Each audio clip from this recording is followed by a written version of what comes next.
Now billions of people around the world watch these actors' movies. But once upon a time they were just beginning their journey to fame, and they all had bad debuts. In today's video, we've selected the 10 worst films Hollywood movie stars have ever debuted in. He Knows You're Alone is a horror film centered around a killer who targets brides-to-be. The main protagonist finds herself stalked by the murderer as her own wedding approaches, but her claims of danger fall on deaf ears. Tom Hanks plays a minor role as Elliot, a man who briefly dates the protagonist's friend and doubts her fears about being followed. Unfortunately, the film fails to deliver on its premise, struggling to be taken seriously as a slasher due to its ridiculous plot. The low-budget production values are evident in the poorly choreographed and cheesy-looking murder scenes. The pacing of the movie is also erratic, with the killer alternately dispatching victims and then spending excessive time following the main character. Hanks himself later admitted that his role in the film was terrible. The film Hercules in New York is a comedy that fully embraces its ridiculous premise. The plot follows the demigod Hercules as he travels to 1970s New York City and engages in over-the-top hijinks, all while the oblivious locals remain unaware of his true identity. Arnold Schwarzenegger plays the title character, although his thick Austrian accent is dubbed over by an uncredited voice actor. As a result, the character's lines are jarring and take away from Schwarzenegger's physical performance. Film fall flat, with little to offer beyond the novelty of seeing Schwarzenegger in comedic role. The horror film Leprechaun centers around a family being threatened by the titular creature, who believes they've stolen his pot of gold. Jennifer Aniston portrays Tori Redding, a teenager who takes charge in defeating the leprechaun by discovering his weakness to four-leaf clovers.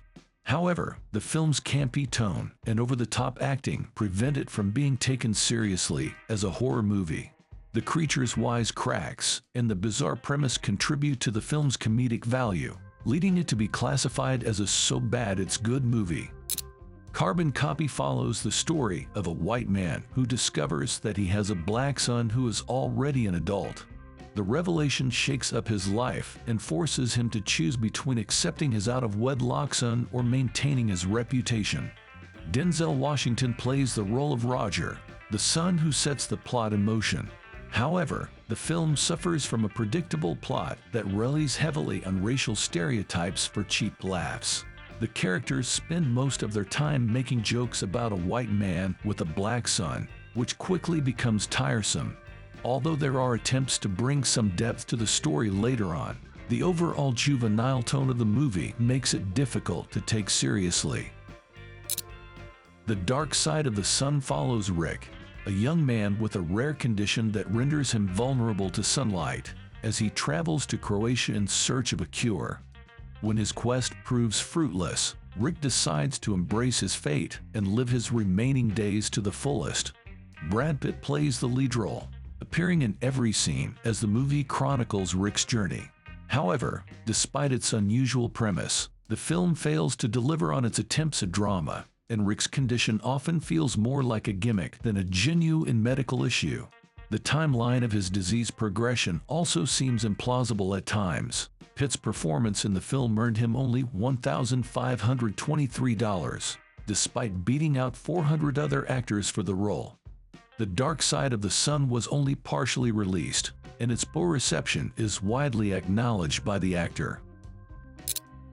Critters 3 is a horror comedy film about small monsters called critters that lay eggs under a family's car and threaten their lives. Leonardo DiCaprio plays the role of Josh, the young son of the family who leads the charge against the critters and helps his family escape from their deadly clutches. Unfortunately, the movie falls short in terms of production value and special effects, making the monsters look fake and unconvincing. The characters are poorly developed and lack depth, with most scenes consisting of them running around and screaming. Even DiCaprio has acknowledged the bad quality of the movie, stating in the biography Leonardo DiCaprio by Douglas White, that his character was an average, one-dimensional kid with blonde hair, and that the film may be one of the worst ever made. Endless Love is a teenage romance movie that follows the story of two young lovers who are forbidden to meet after the girl's father disapproves of their relationship. In an attempt to win her back, the boy stages a fire to appear as a hero, but things go wrong and the fire burns down the girl's house, causing the boy's reputation and future to be ruined. Tom Cruise appears in a brief role as a friend of the main character, who suggests the idea of staging the fire. However, his character is not involved in the story beyond this scene. Despite the star power of its cast, the movie falls flat due to its overly melodramatic tone and the unlikable nature of the protagonists. The constant stream of problems and misunderstandings that plague the couple becomes unintentionally funny, making it difficult for the audience to take the story seriously. Return to Horror High is a horror film centered around a film crew shooting at a high school where a previous murder spree occurred. As they exploit the location's infamy, a new killer emerges and begins another round of killings. George Clooney has a minor role in the film as the original lead actor who is quickly dispatched by the killer. While technically not his first film role, Return to Horror High marks the first time audiences saw the actor. Unfortunately, the movie falls short in terms of direction, resulting in several unconvincing moments where the character's peril is not effectively conveyed. The acting also leaves something to be desired, and the film's attempts at self-awareness only serve to make it even more cheesy. Ultimately, Return to Horror High is a standard slasher film that fails to offer anything new or particularly engaging.